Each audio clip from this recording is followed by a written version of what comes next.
کتاب فضائل اعمال، حصہ فضائل ذکر۔ حضور اقدس صلی اللہ علیہ وآلہ وسلم کا ارشاد ہے کہ حق تعالی شانہ ارشاد فرماتے ہیں کہ میں بندہ کے ساتھ ویسا ہی معاملہ کرتا ہوں جیسا کہ وہ میرے ساتھ گمان رکھتا ہے، اور جب وہ مجھے یاد کرتا ہے تو میں اس کے ساتھ ہوتا ہوں۔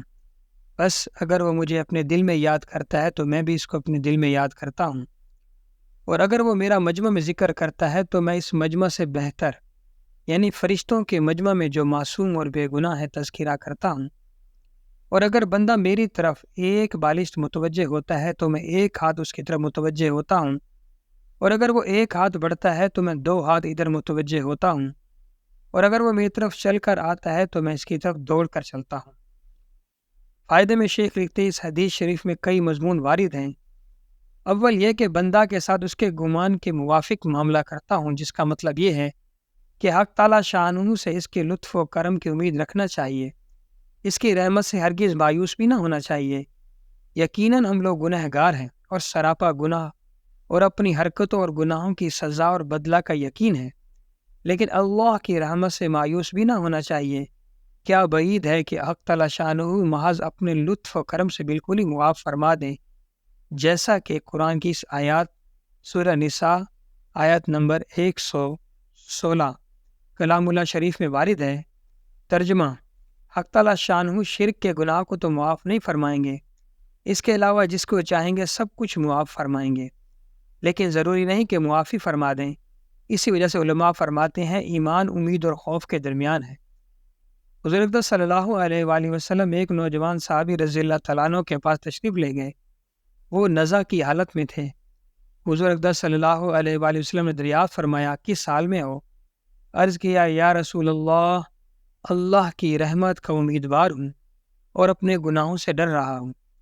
حضور اقدس صلی اللہ علیہ وآلہ وسلم نے ارشاد فرمایا یہ دونوں یعنی امید اور خوف جس بندہ کے دل میں ایسی حالت میں ہوں تو اللہ جل شانہ جو امید ہے وہ عطا فرماتے ہیں، وہ جس کا خوف ہے اس سے امن عطا فرماتے ہیں۔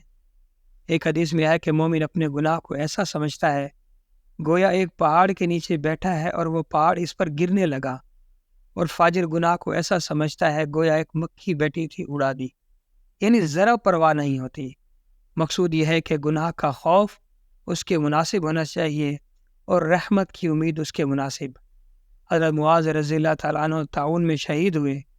انتقال کے قریب زمانہ میں بار بار غشی ہوتی تھی۔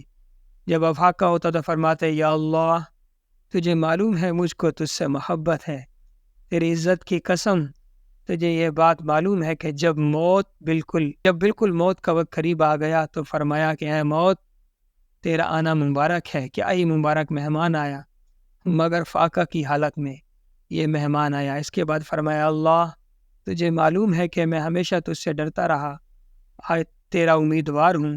یا اللہ، مجھے زندگی کی محبت تھی مگر نہریں کھودنے اور باغ لگانے کے واسطے نہیں تھی، بلکہ گرمیوں کی شدت پیاس برداشت کرنے اور دین کی خاطر مشقتیں جھیلنے کے واسطے، اور ذکر کے حلقوں میں علماء کے پیاس جم کر بیٹھنے کے واسطے تھی۔ بعض علماء نے لکھا ہے حدیث بالا میں اس گمان کے موافق معاملہ عام حالات کے اعتبار سے ہے، خاص مغفرت کے متعلق نہیں۔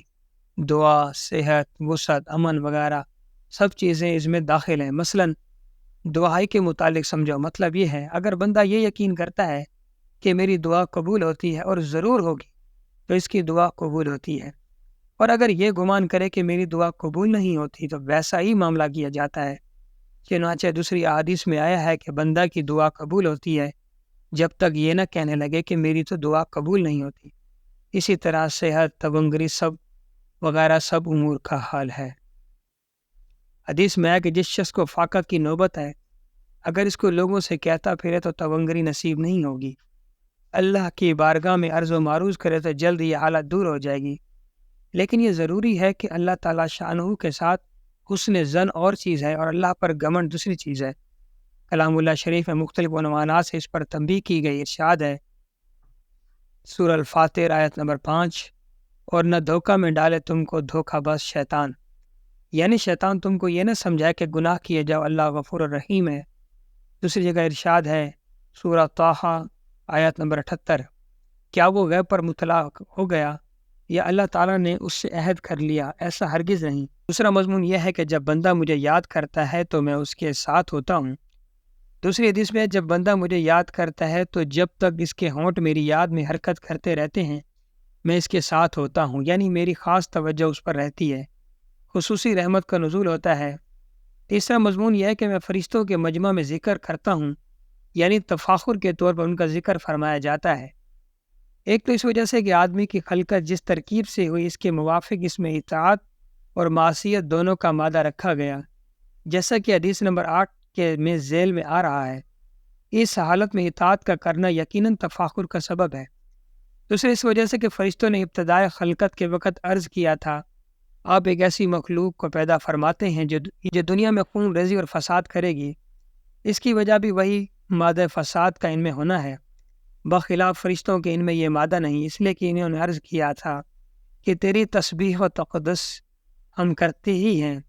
تیسری اس وجہ سے کہ انسان کی اطاعت، اس کی عبادت فرشتوں کی عبادت سے اس وجہ سے بھی افضل ہے کہ انسان کی عبادت غیب کے ساتھ ہے اور فرشتوں کی عالم آخرت کے مشاہدہ کے ساتھ۔ اس کی طرف اللہ پاک کے اس کلام میں ارشاد ہے، اگر وہ جنت و دوزخ کو دیکھ لیتے تو کیا ہوتا۔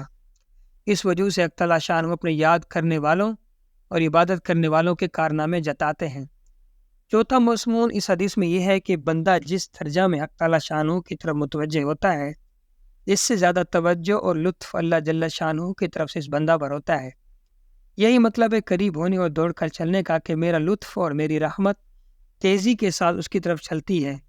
اب ہر شخص کو اپنا اختیار ہے کہ جس قدر رحمت اور لطف الہی کو اپنی طرف متوجہ کرنا چاہتا ہے اتنی ہی اپنی توجہ اللہ کی طرف بڑھائے۔ پانچویں بحث اس حدیث شریف میں یہ ہے کہ اس میں فرشتوں کی جماعت کو بہتر بتایا ہے ذکر کرنے والے شخص سے۔ حالانکہ یہ مشہور امر ہے کہ انسان اشرف المخلوقات ہوتا ہے، اس کی ایک وجہ ترجمہ میں ظاہر کر دی گئی، ان کا بہتر ہونا ایک خاص حیثیت سے ہے کہ وہ معصوم ہیں، ان سے گناہ ہو ہی نہیں سکتا۔ دوسری وجہ یہ ہے کہ یہ باعتبار اکثر افراد کے ہے کہ اکثر افراد فرشتوں کے اکثر آدمیوں بلکہ اکثر مومنوں سے بھی افضل ہیں۔